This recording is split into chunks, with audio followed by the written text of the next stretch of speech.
travaux du sommet du Forum sur la coopération sino-africaine, FOCAC, se sont ouverts jeudi au Grand Palais du Peuple à Pékin, avec la participation du président chinois Xi Jinping et des chefs d'État et de gouvernement africains, dont le Maroc.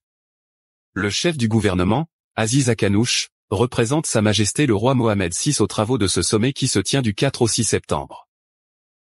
Akanouche est accompagné du ministre des Affaires étrangères, de la coopération africaine et des Marocains résidant à l'étranger, Nasser Bourita, du ministre délégué auprès du chef du gouvernement, chargé de l'investissement, de la convergence et de l'évaluation des politiques publiques, Mohsin Jazouli, de l'ambassadeur du Royaume à Pékin Abdelkader El Ansari, ainsi que du président de la Confédération Générale des Entreprises du Maroc, CGEM, Chakib Alj. La séance d'ouverture de cet événement phare a été marquée par la présence du secrétaire général des Nations Unies, António Guterres, en plus des chefs de plusieurs organisations régionales et internationales. 10 plans d'action de partenariat pour 50 milliards de dollars sur 3 ans.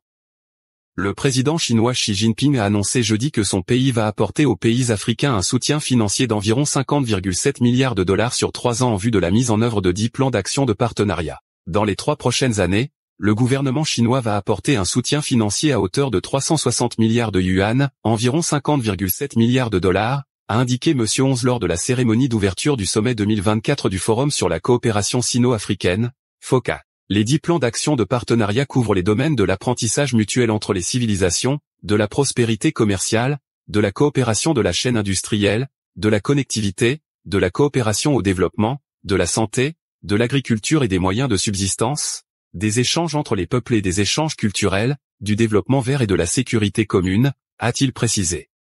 S'exprimant devant une cinquantaine de chefs d'État et de gouvernements africains prenant part à cet événement phare, le président chinois a aussi promis de contribuer à la création d'au moins 1 million d'emplois en Afrique. Un tiers de la population mondiale vit en Chine et en Afrique. Il n'y aura pas de modernisation mondiale sans la modernisation de la Chine et de l'Afrique, a insisté le chef de l'État chinois, appelant à hisser les liens bilatéraux entre Pékin et les pays du continent au niveau de relations stratégiques. Grâce à près de 70 ans d'efforts inlassables de la part des deux parties, les relations sino-africaines sont aujourd'hui à leur meilleur niveau historique, a ajouté M. Onze. De son côté, le secrétaire général de l'ONU, António Guterres, a relevé que la Chine et l'Afrique pourraient mener ensemble la révolution des énergies renouvelables. Il a également salué le bilan remarquable de la Chine en matière de développement, notamment en ce qui concerne l'éradication de la pauvreté, notant qu'il s'agit d'une grande source d'expérience et d'expertise. Le programme du FOCAC comprend 4 réunions de haut niveau sur la gouvernance de l'État, l'industrialisation et la modernisation agricole, la paix et la sécurité, ainsi qu'une coopération de qualité dans le cadre de l'initiative La Ceinture et la Route.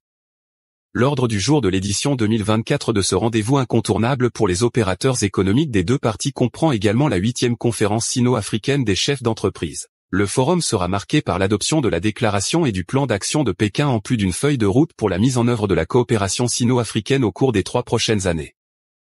Le FOCAC, qui célèbre cette année son 24e anniversaire, constitue un partenariat de choix entre la Chine et le continent africain fondé sur les principes cardinaux de solidarité, de coopération et de respect de la souveraineté et de l'intégrité territoriale des États. Créé en octobre 2000 à Pékin, le FOCAC est le plus ancien forum régional de Chine. Le mécanisme a pris de l'importance en 2006, lorsque Pékin a annoncé la création d'un fonds de développement Chine-Afrique de 5 milliards de dollars.